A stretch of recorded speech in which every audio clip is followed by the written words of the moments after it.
నమస్తే, welcome to మరో కురుక్షేత్రం. నేను సంగీత.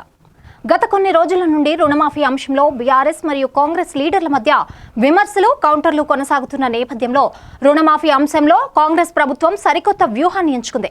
బీఆర్ఎస్ మరియు కాంగ్రెస్ పార్టీల ఆధ్వర్యంలో జరిగిన రుణమాఫీ వివరాలు స్పష్టంగా ప్రజల ముందుకు తీసుకురావాలని కాంగ్రెస్ సర్కార్ నిర్ణయించింది.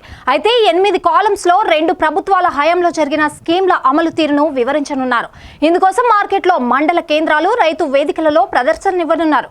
జిల్లా కేంద్రంలోని వివిధ కూడళ్లలో భారీ స్థాయిలో ఫ్లెక్సీల ఏర్పాటుకు ప్రణాళిక తయారు చేస్తున్నారు.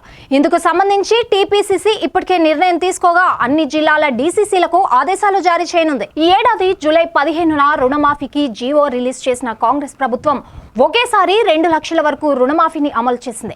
సుమారు 22,37,845 మంది లబ్ధిదారులకు 17,933.19 కోట్ల రుణమాఫీ జరిగిందని కాంగ్రెస్ ప్రభుత్వం వెల్లడించింది.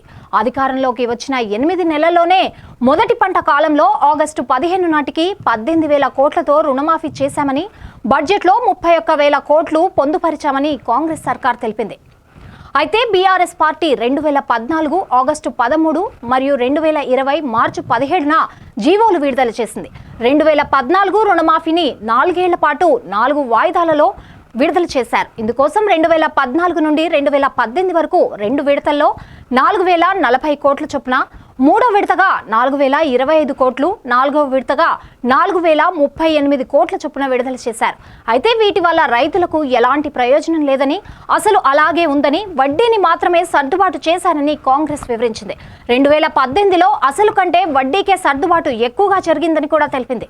2014లో 1,614 కోట్లు, 2018లో 11,910 కోట్ల చొప్పున మాత్రమే గత బీఆర్ఎస్ సర్కార్ విధులను కేటాయించిందని కాంగ్రెస్ వెల్లడించింది.